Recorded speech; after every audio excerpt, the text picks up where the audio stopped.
Why does someone leave the religion they were born into? What causes people to convert to a new belief system?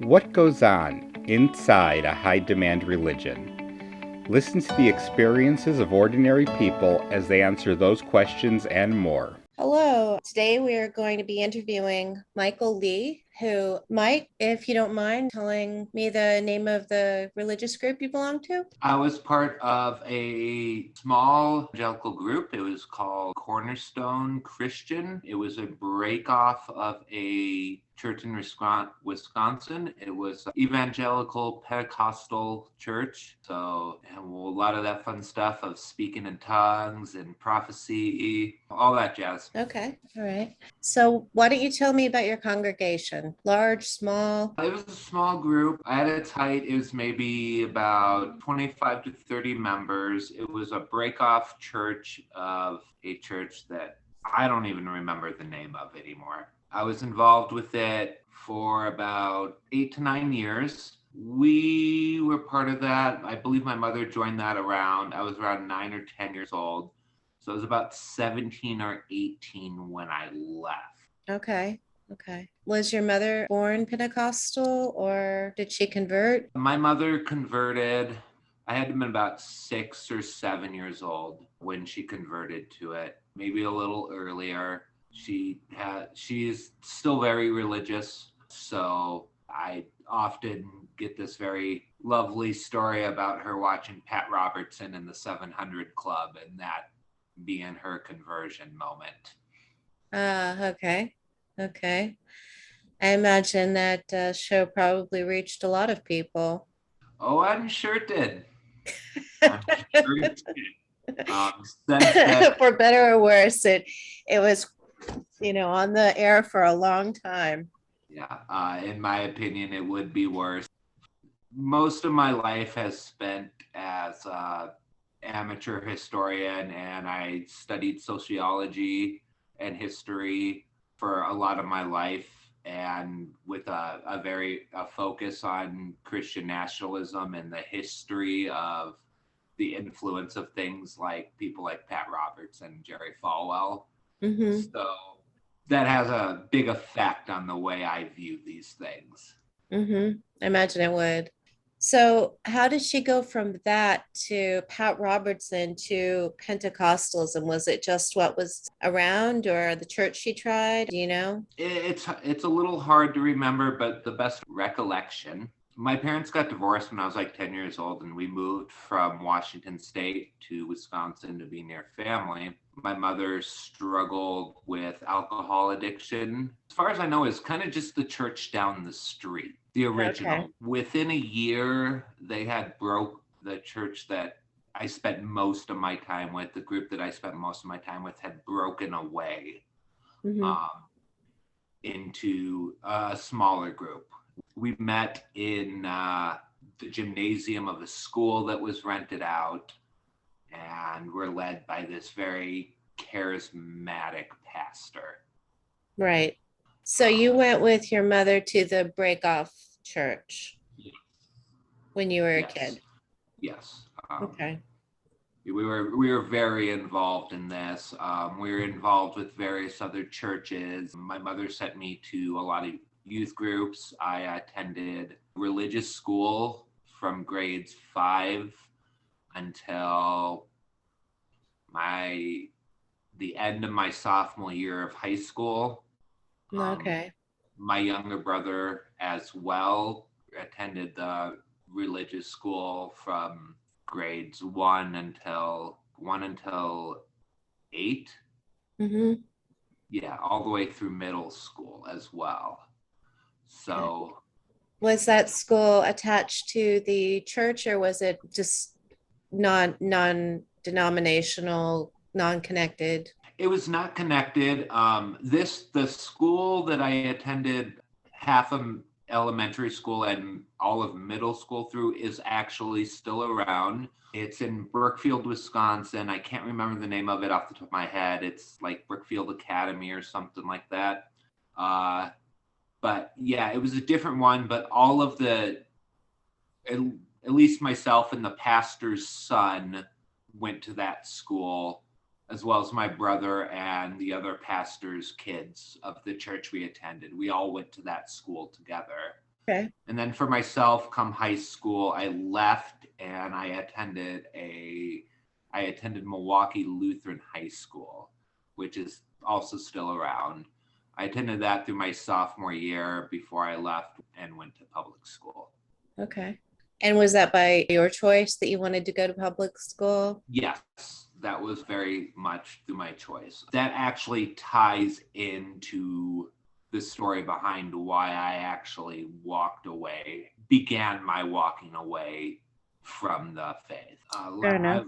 At one point, while I was a part of this denomination, I was a missionary. My family was not, but I personally was. I spent a couple of months in South America proselytizing through Teen Mania, which, if anybody doesn't know, it's a very large kind of non-denominational evangelical youth ministry service. So as a teenager, you did that? Yes, I was about 15 at the time. And you went by yourself with this group? Yes, I went by myself. I spent approximately 6 weeks in Sucre, Bolivia in South America. And yeah, we would go on and we would do these plays, and then we would proselytize to people and preach to people afterward. Very eye-opening experience as a 15-year-old American, to say the least. I imagine. I would think in some ways it'd be a really good experience, to be exposed to a different culture. Oh, it was fantastic. It was life-changing. And to this day, my beliefs on humanity and society are very much shaped by those things. It was interesting. We stayed in the basements of churches. We helped build churches. We drove up into the mountains and tried to preach to the Quechuan people of Bolivia that are very secluded. That's very interesting, and I want to circle back to that. But what I'd like to ask you first is, growing up back at your church, back in your congregation, like, what would a typical service be like? How many days a week? How many hours? Sure. The average service lasted about 2 to 3 hours, depending on the day. It would start with your typical evangelical worship service, singing, the praise service. Mm-hmm. And if you just look up any regular YouTube video of just somebody at a church service singing, eyes closed, hands raised, it was that kind of thing. Okay. Then it would usually move on to approximately a 45-minute sermon. And then from there was usually about a half an hour prayer prophecy area. People would come up, they'd do their testimony or their whatever they have to say their little prophecies or whatever or whatnot. Right. And then from there, that was pretty much the end of it. A lot of times, me as a teenager or a kid, we would break off and we'd do our groups of the teenage ministry, or when I was younger before that, I'd work in the daycare with my mother or somebody else and help out with the kids that were too young to get through all of that. So how many days a week? Twice? For the main group, we did Sundays, and then they did Wednesday Bible meetings at the pastor's house. But along with all of that, they were affiliated with multiple other groups or churches in the area. So I would do Wednesday teen meetings at a larger church. Okay. We would do Saturdays. We would do another Bible study at a different church. And then throughout the week, which was very kind of intermittent, we'd do Bible studies at people's houses. So you're saying you had Sunday 2 to 3 hours, then you had another one Wednesday. Yes. And then you also had Saturday occasionally. Yes. Or for part of the year. And then also during the week in the evening, you had Bible study at people's houses. That's a lot. Yeah, it was. Our whole life was really just consumed with it. My mother was a single mother, Hmm. raising two boys, so she really didn't have any direction or guidance outside of this evangelical faith, this evangelical teaching. Right. Um, and all the trappings that come with what a lot of people think of when they hear evangelicalism. Well, just for those who might not know, when you say all the trappings that come with evangelicalism, what do you have in mind there? Evangelicalism has, in the last year or two, has kind of come to the forefront of what I believe, or at least my understanding of what people think of when they think of very adamant Christianity these days. Okay. The speaking of tongue, prophesying, the laying hands of prayer, faith healing, things like that. Well, pretty It's much interesting because short of snake handling. I haven't heard anyone actually talk about snake handling so Yeah, far. that's a little more fringe, and it's a little more of a like a southern kind of thing. But Right. it, Right. it's a good point of contrast, I find. Yeah, yeah, I'd really like to hear someone talk about that because I have a lot of questions on how exactly that would work. Yeah, me as Yeah, well. tale That for another time, I guess. it kind of depended. It depended on who the church decided to integrate with that given week. Hmm. Um, the community around it was very diverse. Sometimes we would attend services where they were dancing. There's a lot of speaking in tongues in pretty much every service. Right. Not uncommon for even our church services to be just interrupted by somebody with their speaking in tongues, whatever you want to call it. Uh, Right. Best thing I heard it referred to lately was tongue jazz.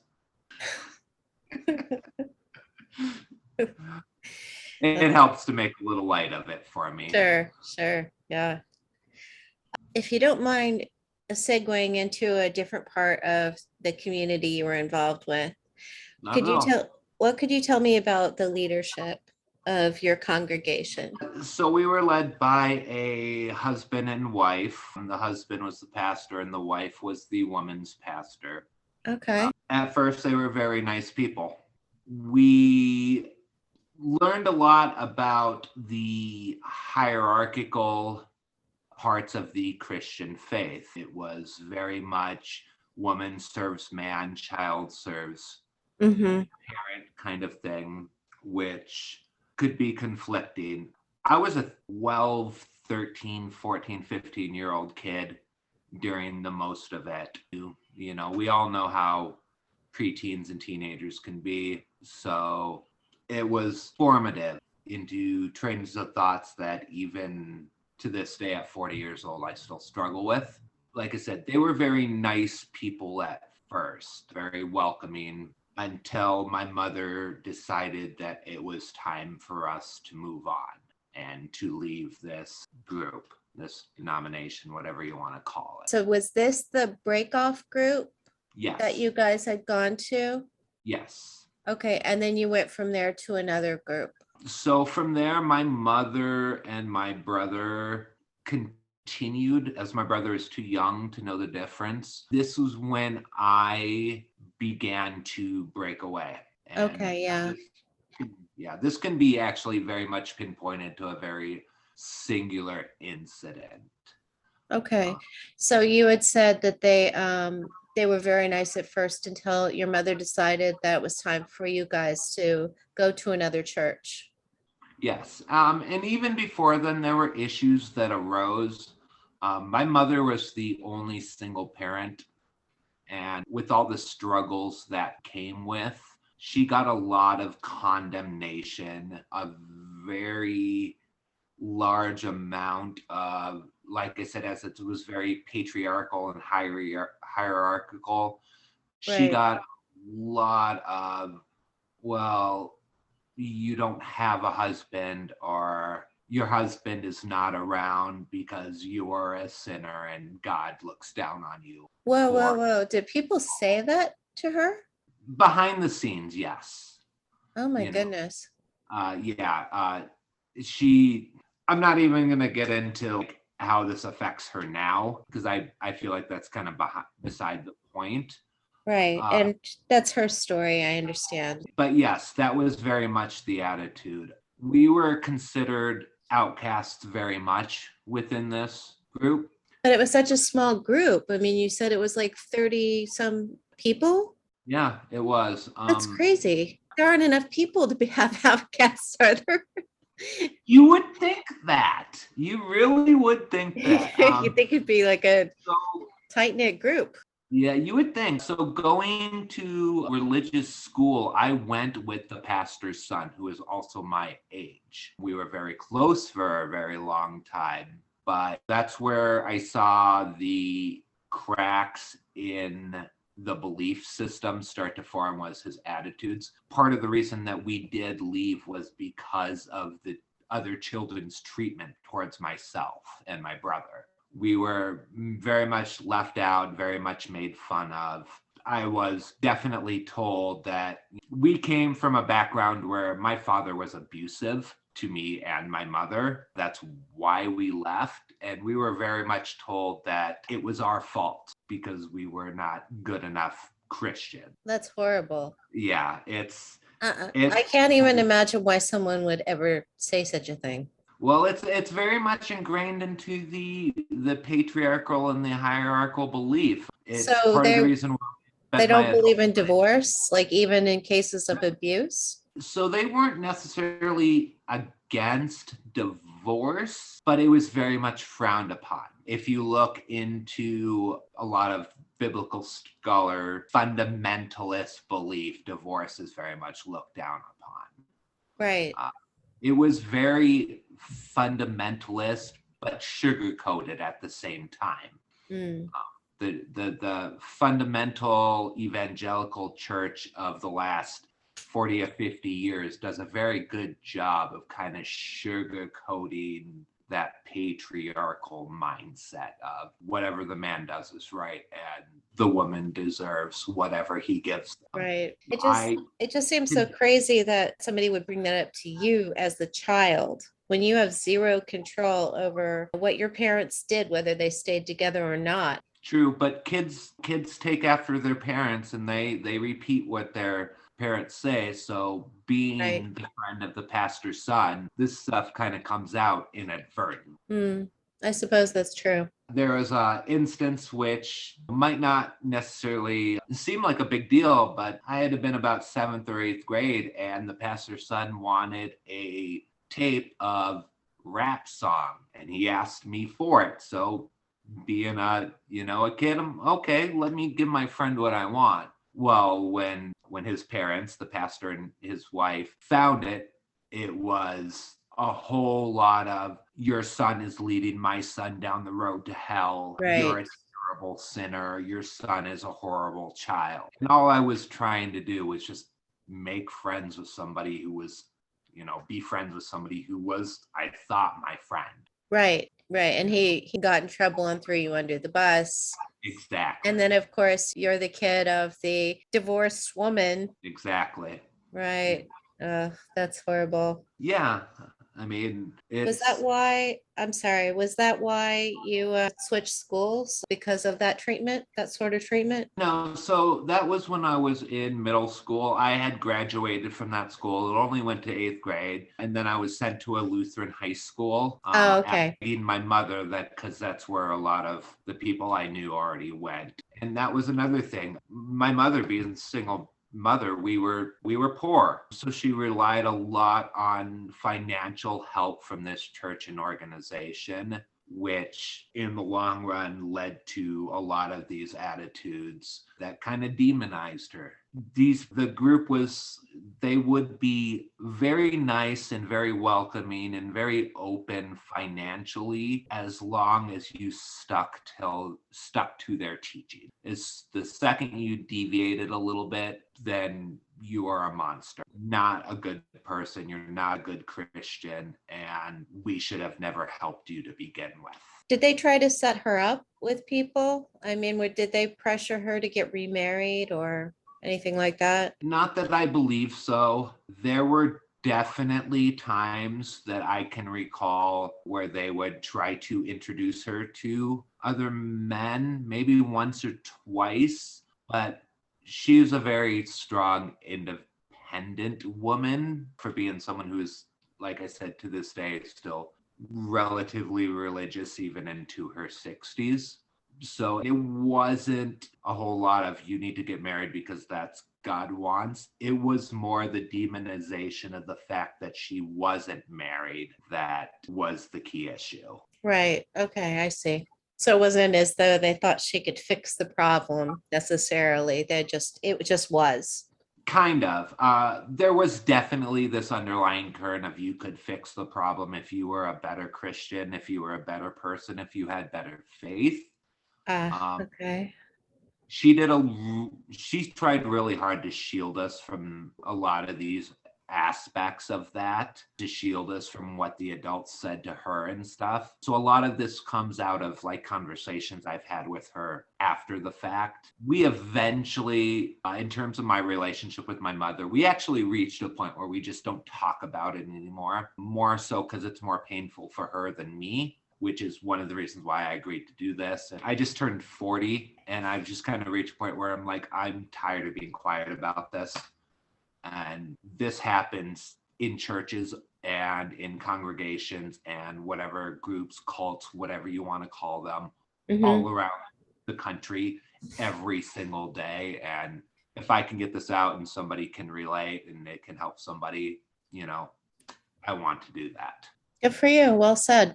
Thank you. It's been weird for me because I've gone to a farther extreme and I've come to this belief over years of study and my own experience where I just believe that all religion is a cult until it gets popular enough. I say that half joking. So, I mean, you can cut that out if you want, but No, I'm not going to cut that out. I mean, I think that there's a lot of emphasis placed on the exact definition of what a cult is with the bite model and the other models. But I do think that people might tend to underestimate the damage that groups can do with their influence, even when they aren't cults by the definition. So whether something's a cult or not, to me, the effect it has on people more. Oh, I agree with you totally. Yeah. So circling back to your missionary work in Bolivia, you said? Yes. Okay. I was in Sucre, Bolivia. I'm very interested in missionary work as the techniques that missionaries use when trying to bring someone into a group. So anything that you can say to shed light on that, as far as, I don't want to say tactics because it makes it sound nefarious, because I understand the people doing this work, they're not trying to be evil. From their point of view, it's the opposite. They're trying to save people. So I assume that the group that you were with, they chose who you would go to. So it wasn't so much targeting people, right? No, so it's a little bit different. Okay. Why don't you give me a minute here and I will tell you about it. Okay. So I came to this of my own accord. Like I said, I was about 14 or 15 at the time, so I don't remember how I came about it. It was probably through one of the churches that we attended. The way I did this was through Teen Mania Ministries, which is it's still around to this day. It's one of the largest youth missionary outreach groups in the world right now. Teen Mania Ministries. Correct. Okay. So what you had to do was you would have to either have the financial capital to be able to send your child, or in my situation, you had to fundraise. And it cost about $3,000. And this was in the mid-90s.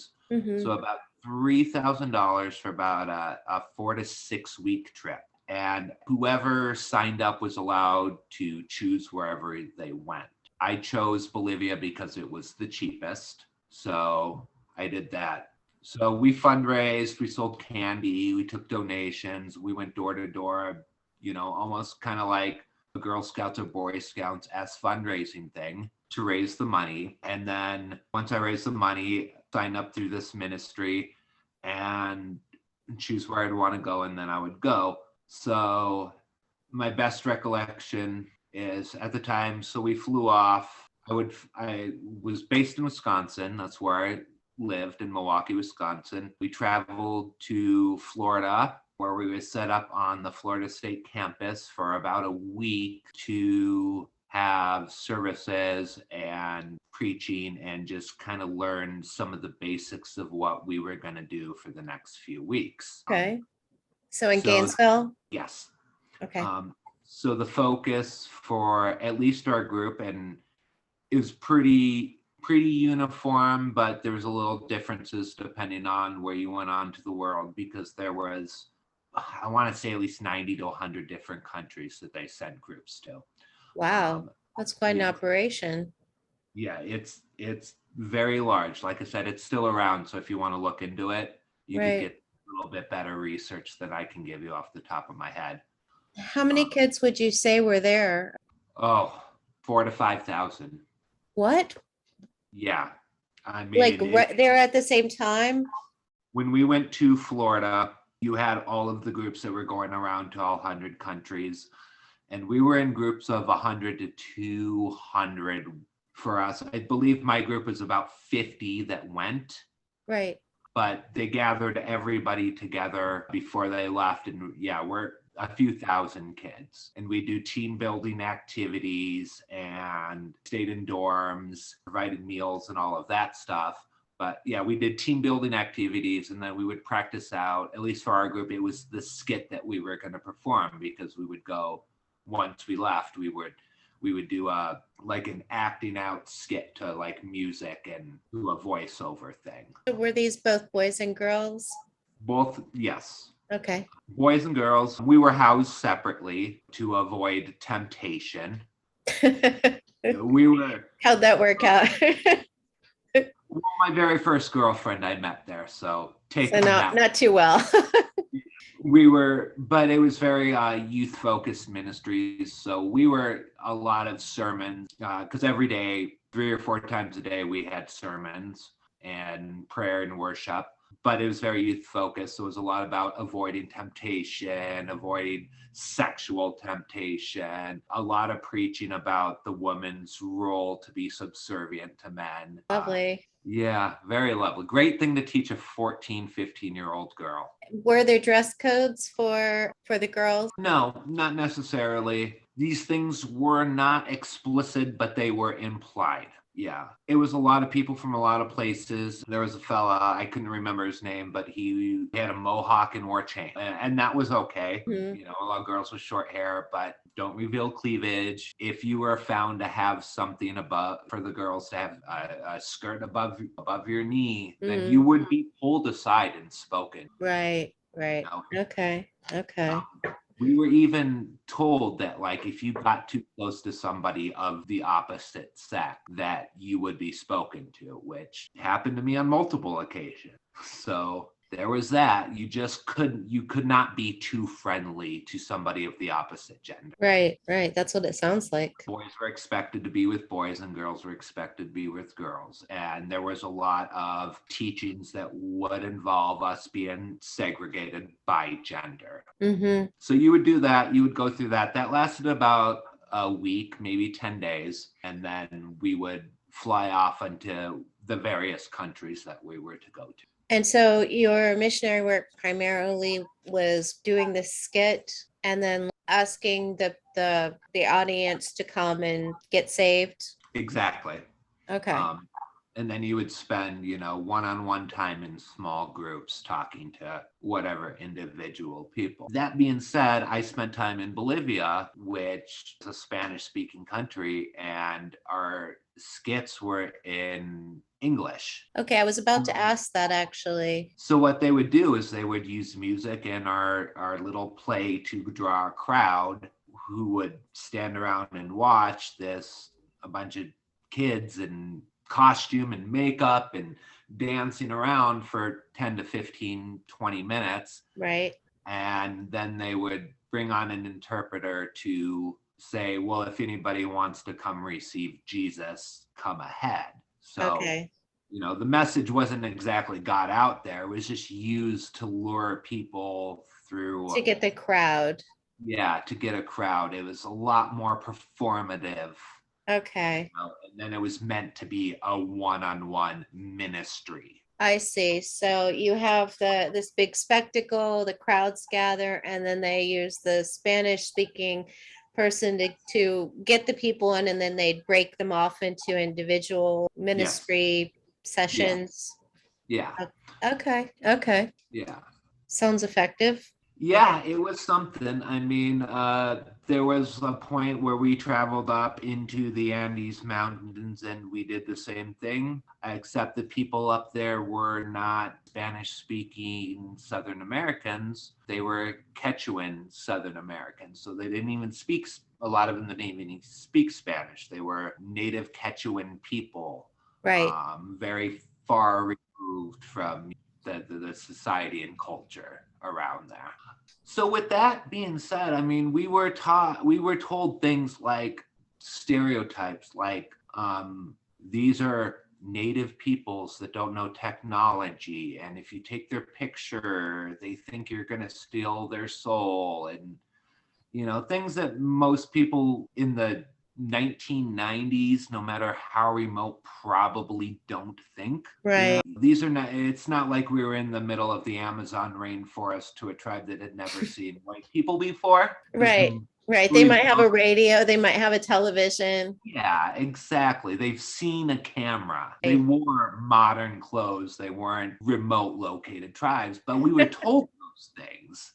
Right. Which, looking back, not the best way to convey to a teenage kid how to look upon somebody that is not from America. Right. You're kind of being told to look down on them. Yes, very much so. And like I said, there were thousands of us. And at the end, when we flew back to the States, we all got together for a 2-day giant service before we all went home. So you got a chance to actually talk to people who went to other places.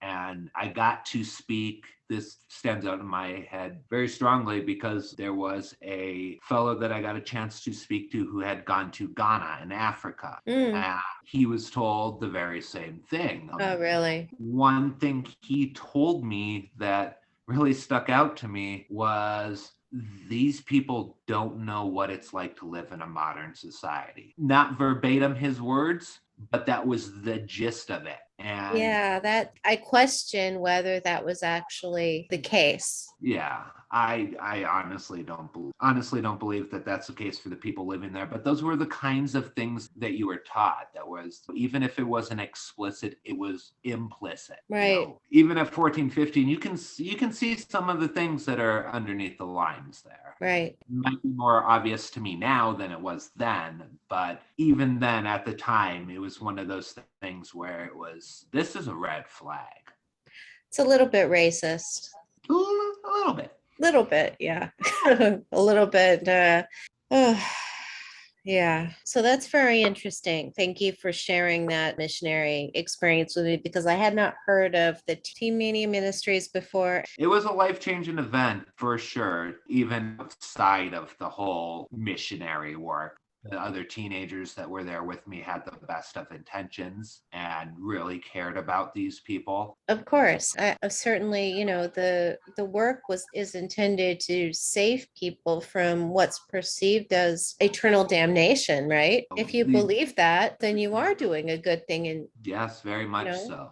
Yeah. But if you don't mind, I'd like to go and follow up on what you said about the pastor and his wife when your mother was leaving the congregation. I realized we kind of dropped the thread there about what happened when she decided to leave. Yeah. So this is still very vivid in my mind, even 20 some years later. My mother decided that she did not like the way that she was being treated, and more so the way that myself and my brother were being treated by the kids and the adults in this group. Good for her. So one day at one of the Wednesday sermons or meetings at the pastor's house, she decided to tell the pastor and his wife that we were going to leave the church. So what then proceeded to happen was we sat down in their living room, myself, my brother, my mother, the pastor and his wife, but not their kids. And my mother sat down to explain that she did not appreciate the treatment and that she felt that we had outgrown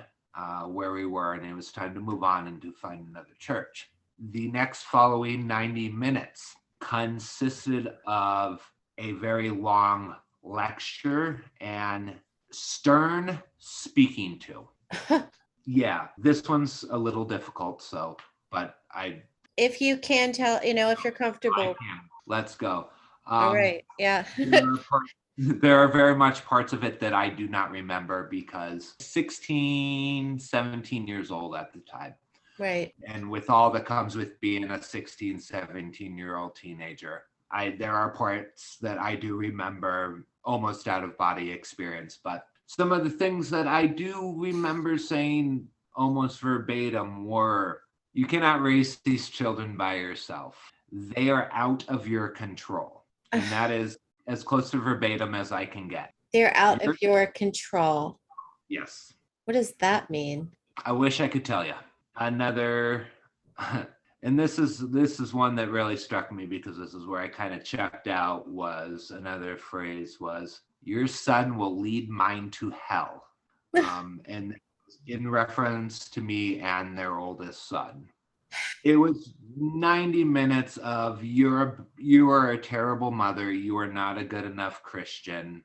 If you leave this church, your family will fall apart. Interesting. Yeah. Needless to say, the three of us are closer now than we have ever been. And we're very close. That's what led me to walk away from the faith. After that point, my mother gave me the choice, like, you can continue to go. You're old enough, you can make your choice. You can continue to go to church or not. And I chose not to, even though I did go back to it at a later stage. The hurt and the pain at that point was enough that I personally stepped away for a while. Right. After that, about 90 minutes or so, we left these people's house in tears. My mother in tears to a point where she could not drive and I had to drive home. That is horrible. It was without a license. My mother was so broken up that she let her 17-year-old child without a driver's license drive the car home. That is just horrible, because even if you're leaving a congregation, like, this is somebody that you've been holding in respect for years. And they're talking to you like just berating you, and that's emotionally so abusive. It's extremely abusive. These are people that my mother looked up to and held in very high regard. Right. People that and they knew that. Yes, they knew that. Lowest of times, right. She would be these people for their help and their guidance. People that when she had no one else to turn to, those were the ones. And when she decided that it was time to move on, all right. of the things that she turned to them for, all of the things that they told her, they just turned around and threw all of these things right back at her in front of her two children. That is, how emotionally devastating can that be for a single mother just doing the best that she can do? I mean, horrifying.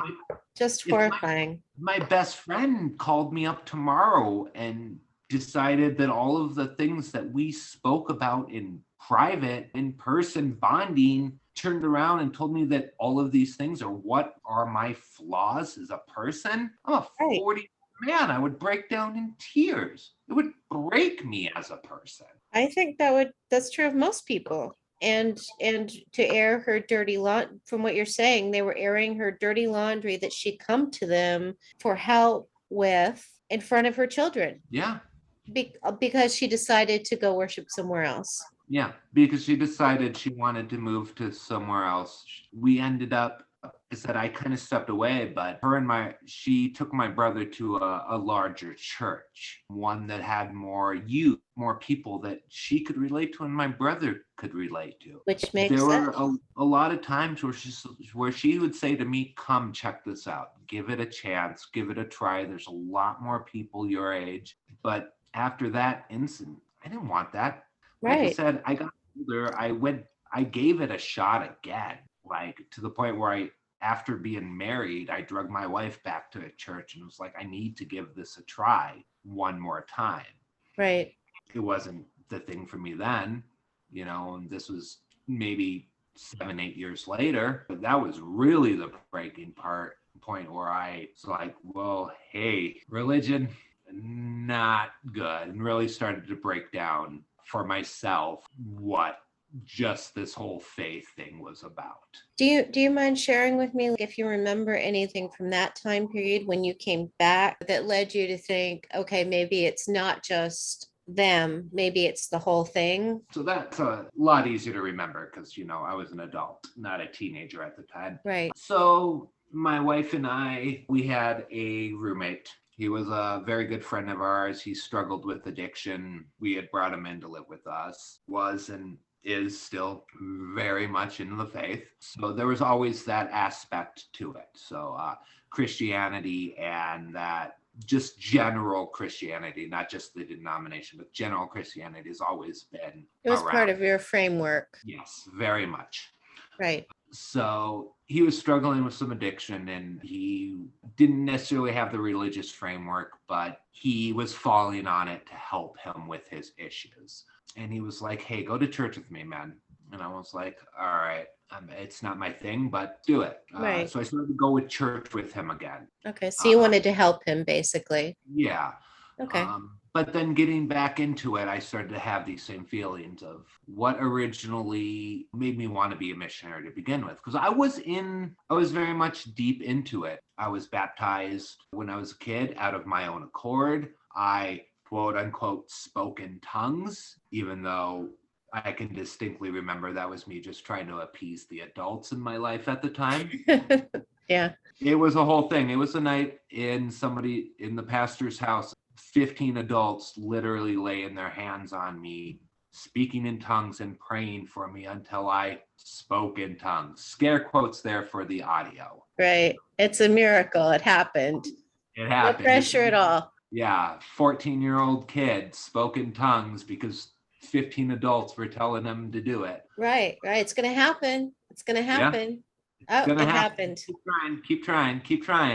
I'm going to prophesy over you. Here you go. It's going to happen. Right. But back to the point. So I started going with him every Sunday. And then I started to get these feelings of those good feelings of community and what it was like to be a part of this group again. Right.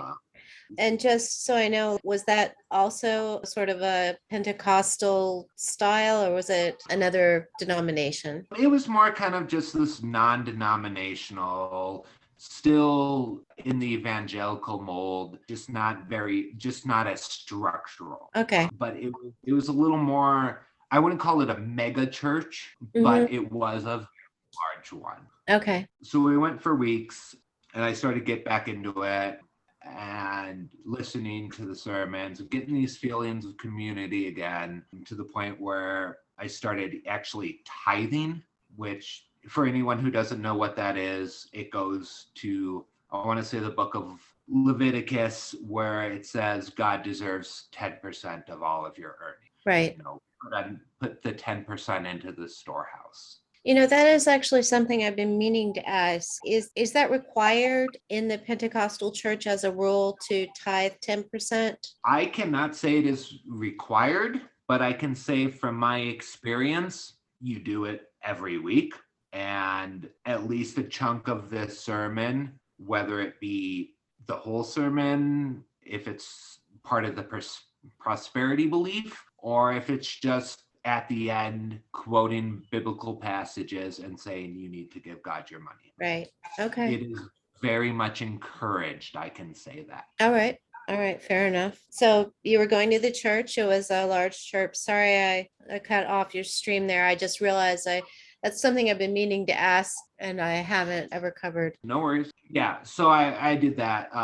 And my wife, who has never been particularly religious, even though she went to Lutheran school growing up, never been particularly religious. Even though she was like, we need that money. I continued to do it with the belief that the whole point of it is the promise that God will repay you. You give 10%, God gives back tenfold. Right. But I did it. I even convinced my wife to get baptized. After, I want to say, about 4 to 5 months of that, I was kind of in my mid-20s, newly married, just kind of like, I can't really afford to keep giving money, and I work a full-time job. My wife works a full-time job. She was in school. It's exhausting to get up early on Sundays and go to church, so I kind of stopped going. After about a week or two of that, it was revealed to me that the pastor of that church had been caught embezzling church funds. Oh, Yeah. no. I couldn't remember his name. At the time, he had recently transferred from a church in Florida Mm-hmm. and took over as the head pastor of this church. But I found that out. Before that happened, it was when my wife and I got married. And I had even talked her into doing a counseling thing at this church before we got married, where you would get together with a already married member of this church and they would teach you what biblical marriage should look like. Fantastic people. They were opened up their home, fed us meals, talked to us. Great people. So we did that. Then we got married, and I believe it was after we got married, we came back from the honeymoon, which was the couple of weeks where I didn't go. And after being away from it, and then finding out this information about the pastor embezzling, that was my heartbreak. Yeah. Yeah, I could see that. I mean, you've been giving 10%. Yeah. You've been feeling like, okay, maybe I've, found a place. Maybe I found a spiritual home, so to Right. speak. And Right. yeah. Maybe it was right all along. Maybe I shouldn't have walked away. To come back to it and have to deal with that was quite a thing. That like I said, that was the break. I mean, this had been up until that point. This was, what was I, 28, 29 at the time? Mm-hmm. So this was, That was 11 years ago. that was 11 years ago, but this was 21, 22 years of my life that I was brought up believing all of this. Right.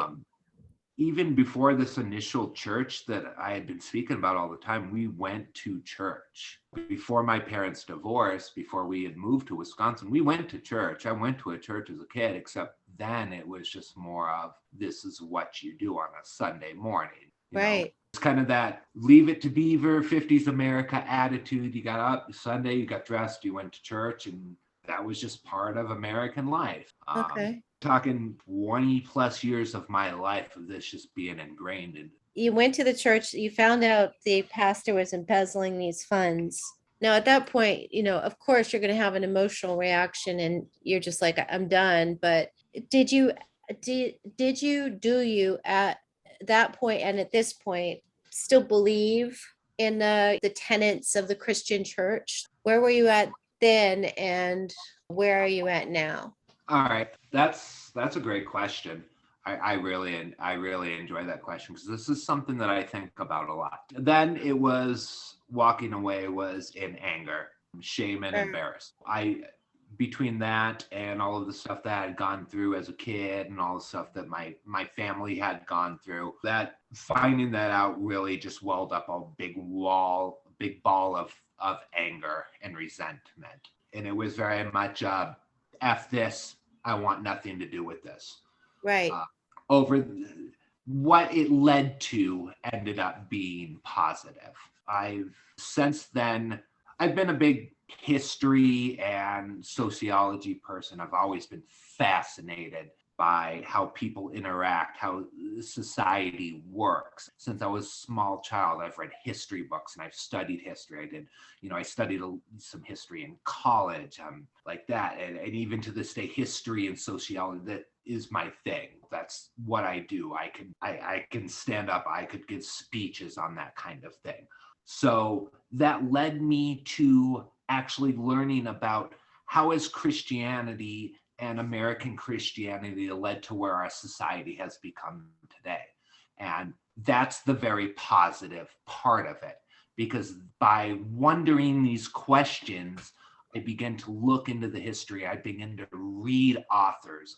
I'm going to take a minute right here and I'm going to shout out a fantastic book for anybody who might be listening. It's called Jesus and John Wayne by Professor Kristen Cobes Dumet. Yes. It's got a memorable title. I've heard of that book. She's a fantastic writer and historian and scholar. She is a Christian, but she writes about how American society has been affected by the development of the Christian right and the idea of Christian nationalism in our society today. Sounds she writes like a good about read. it. It's very good. She writes about it from a feminist perspective. This book, a lot of this book is about how Christianity has affected the current American attitude on masculinity, which is a very big part of what my studies broke away into. The patriarchal views, the hierarchical views, and how that affects masculinity and toxic masculinity. Right. One of the things about being married to the wonderful woman I have been married to for 20 some years now is her pointing out where toxic masculinity affected my psyche, and all of those things I learned growing up in this church, growing up in these attitudes, growing up listening to these people tell my mother, you're not a good mother because you're not teaching your teenage son how to be a hierarchical Christian male. These patriarchal views that this church believed were being ingrained. And since my mother was not reinforcing them, that made her a bad mother. What would that even look like? You can turn on the news to this day and you can hear people talking about, you can even hear politicians talking about what it's like to be a Christian man. That's what it looks like. It looks like a lot of far-right ideas. Right. No, I just mean as far as like teaching your teenage son to be a hierarchical, what, you're supposed to be in charge instead of your mom, like Saudi Arabia, where she would have to. Yes. Yeah. That's crazy. And a lot of what they told her that her shortcomings was as a mother was that there was not a man to teach me how to be the Christian man. Okay. Be the breadwinner, to teach her son how to, when he gets married, teach his wife to be subservient to him. That's so unfair. I mean, she did so much. She worked her ass off. She worked 3 jobs. When I was a kid, I raised my smaller brother because she was working 3rd shift to keep a roof over our head, right, food on our table. And that was in the context of these churches and of this religion, that was a shortcoming. Right. The fact that he had to do that was the shortcoming. The fact that there wasn't a man to do that for her was where the sin was. That's come on. Unfair. It's not just unfair, it's mean. Yeah, it's mean. It's unjust. It's just wrong, really. Yeah, as you can tell, it's something I'm very passionate about these Right. days. Well, understandably so. I mean, having had that experience and grown up the way that you did. Yeah, and it's all of these teachings since I left. Like I said, they permeate around in your brain. It doesn't leave you. Like I said, it was a positive experience because it taught me a lot of what I don't want to be as a person, what I don't want to be as a husband. I don't get father, but I get to be a husband.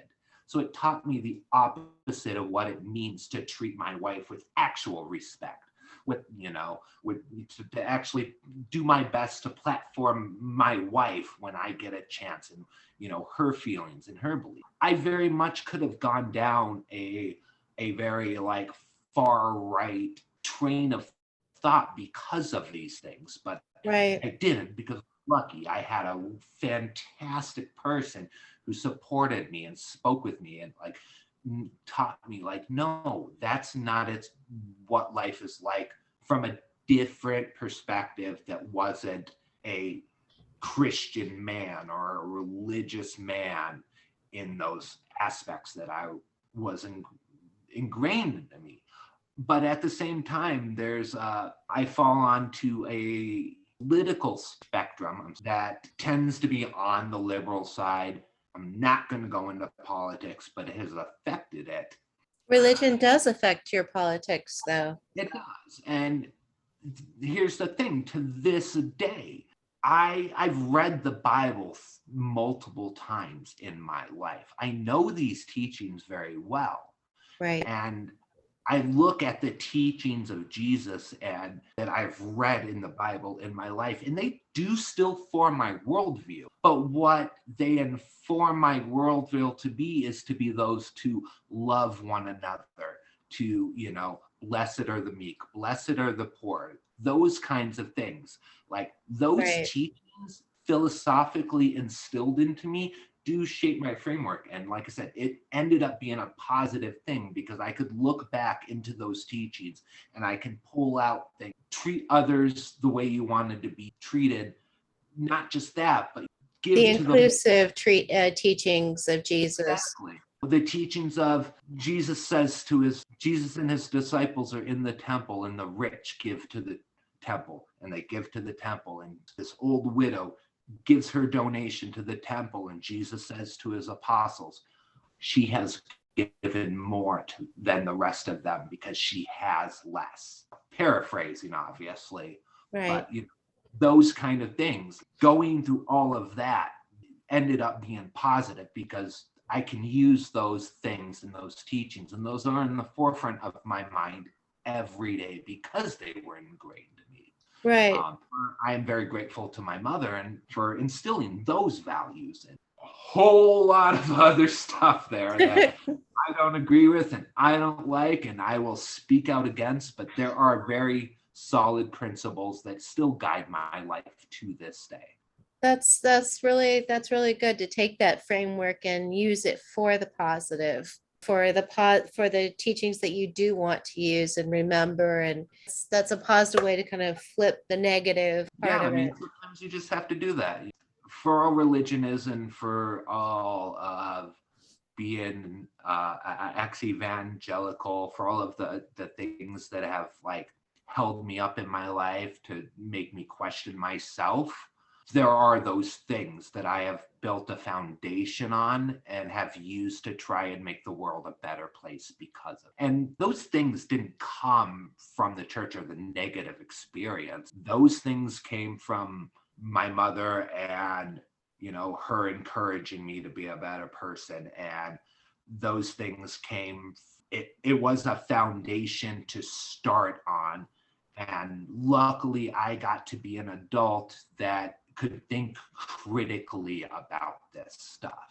For all of what I've said about my mom being religious and being brought up in this, she always taught me to think as an individual and to think critically, and always told me to question things. So I have those foundations that I learned from the church, and then I have those teachings, that I got from her that I was able to meld together to create a positive experience out of some of these things that did traumatize. Sure. Got to be 12 years old and watch the Left Behind series where one day God's going to rapture all of the Christians and you might wake up and your whole family is going to be gone. I was 10 years old, 11 years old. That's terrifying. Of course, very. I remember waking up in the middle of the night and sweats running upstairs to see if my family's still in their bed. Maybe I got left behind. There are traumatic things that got taught to me. But luckily, I had a loving mother who taught me to think critically. And then as I got older, I was able to really analyze and reassess all of this. And right. it's made me a better You were lucky. person. Yeah. it's still to this day, those thoughts creep into my head. Those kinds of things still, they still get to me. I still have these conversations with my wife where I'm like, hey, this is bugging me. This was something I was raised on. Right. So Things we learn as children, they sink deep. they do. And it makes me want to reach out to people like you who want to share these stories and share people's perspectives. Right. Why I kind of did this. That's great. I think that talking about these things, it helps other people a lot. Right? A lot of people internalize this, and they internalize it for their whole lives. And it leads to personal issues, it leads to relationship issues. And sometimes it just helps to hear whether my story touches someone or it doesn't. Sometimes it just helps to hear someone else say it out loud.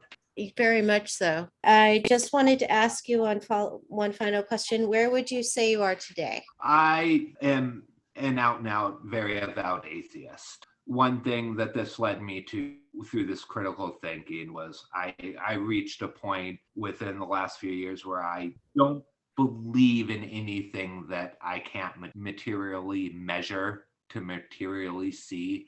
I believe in a very scientific outlook to life these days.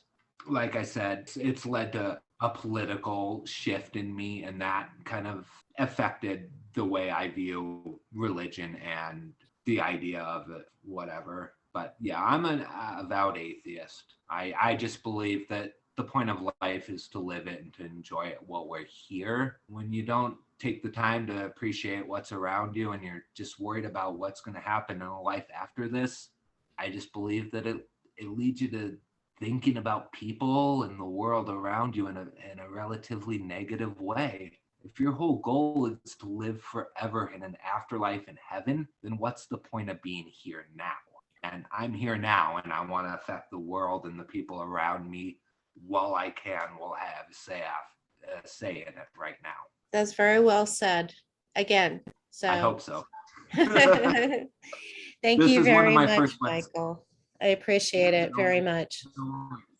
Yeah, this is one of my first ones. So I'm a little self-doubty and a little shaky here, but Oh no, you're great. You're great, and I appreciate your time. I mean, I don't know how long this took. I hope it wasn't too long. I don't have anything going on. I got off of work and I'm gonna walk my dogs and go to bed. So Okay, well, I'll leave you with that, and thank you again. yeah, sure. Thank you for joining us today. Please be sure to subscribe to get the latest episodes as they're released.